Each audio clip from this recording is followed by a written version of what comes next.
उस कार्य को जो उन्होंने अपने जीवन में संपन्न किया, उस कार्य को बाबा साहब अम्बेडकर ने क्रांति का नाम दिया कि वो एक क्रांति थी, रिवॉल्यूशन।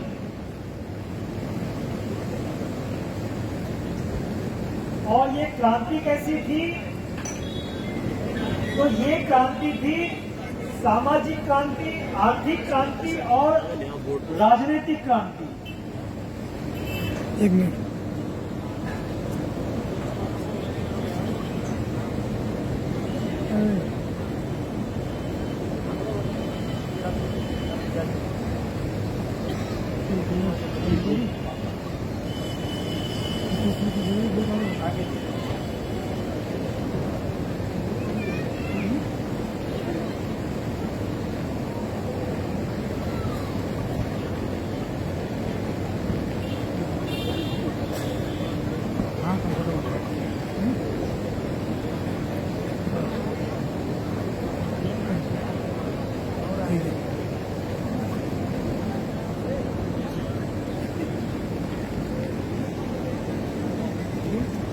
बाबा साहब अम्बेडकर के जो विचार हैं इस संबंध में, जो अंग्रेजी में इस तरह से है, Buddhism was a revolution though it began as a religious revolution, it became more than religious revolution, it became social and political revolution.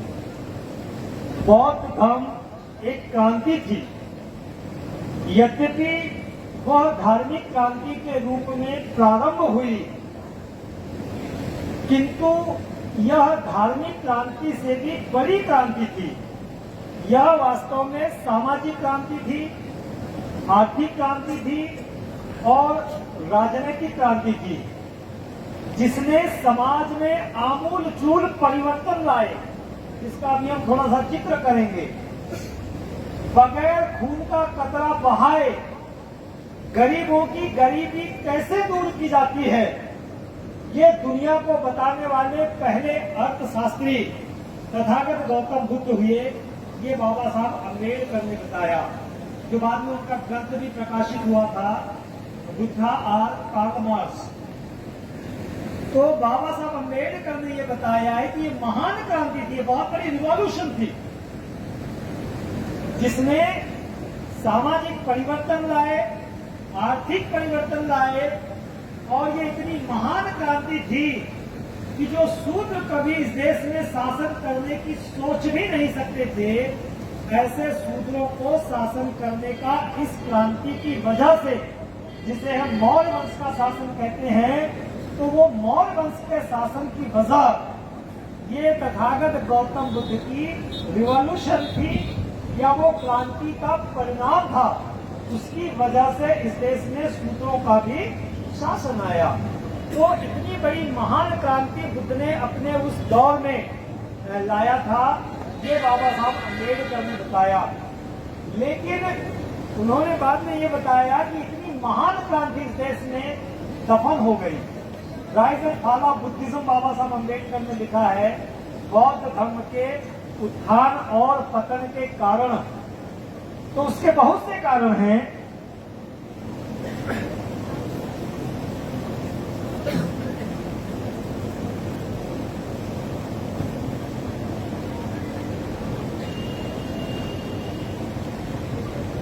लेकिन बाबा साहब ये मानते थे कि भले ही पेड़ सूख गया है, लेकिन उसकी जड़ें अभी सूखी नहीं है।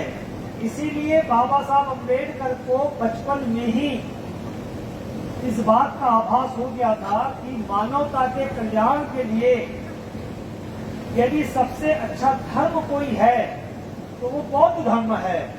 ये बात बाबा साहब अम्बेडकर को समझ में आ गया। लेकिन बाबा साहब अम्बेडकर के दिमाग में जो बातें थी कि अकेले भारत को ही नहीं, जैसे बुद्ध ने दुनिया को प्रभावित किया, तो ऐसे ही दुनिया को प्रभावित करने के लिए और अपनी बात को मनवाने के लिए बाबा साहब अम्बेडकर ने बुद्ध की जो सबसे पहली बात जो है, जिसका अनुसरण किया, जिसको फॉलो किया बाबा साहब अम्बेडकर ने, वो बात कौन सी थी? तो वो बात थी कि जो गौतम बुद्ध को बुद्धत्व प्राप्त हुआ,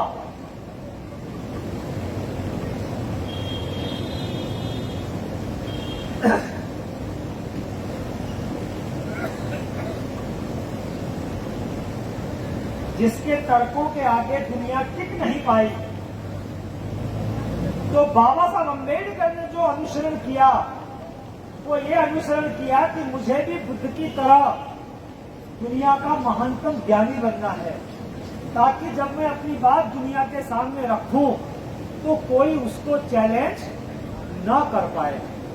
और इसीलिए बाबा साहब अम्बेडकर को, जैसे हम कहते हैं कि ज्ञान की भूख क्या होती है, पढ़ाई की भूख क्या होती है, जुनून क्या होता है, हम भले बाबा साहब अम्बेडकर को मानते हैं और अनुयायी भी हैं, कार्यकर्ता भी हैं, प्रचारक भी हैं, लेकिन यहाँ जितने लोग हम बैठे हैं तो जब ज्ञान के भूख की बात आती है तो हमारा पढ़ाई की तरफ उतना योगदान नहीं रहता है। हम भले प्रचारक हैं, हम दिन में 1 घंटा या 2 घंटा भी पढ़ाई को देते नहीं है। दूसरे कामों में हम घंटों दे सकते हैं, लेकिन पढ़ाई के लिए हम अपना वक्त निकालते नहीं। लेकिन बाबा साहब अम्बेडकर ने, क्योंकि अब पीपल के झाड़ के नीचे किसी को ज्ञान प्राप्त होने वाला नहीं है, अब जो ज्ञान प्राप्त होगा वो किताबों में है और यूनिवर्सिटीज में है।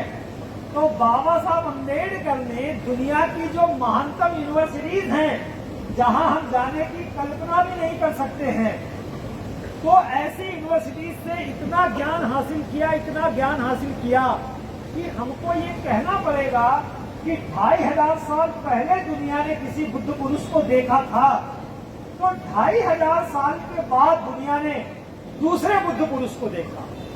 ज्ञान के मामले में बुद्ध जिस मुकाम पर पहुंचे, जिस ऊंचाई पर पहुंचे, उतनी ही ऊंचाई पर बाबा साहब अम्बेडकर पहुंचे।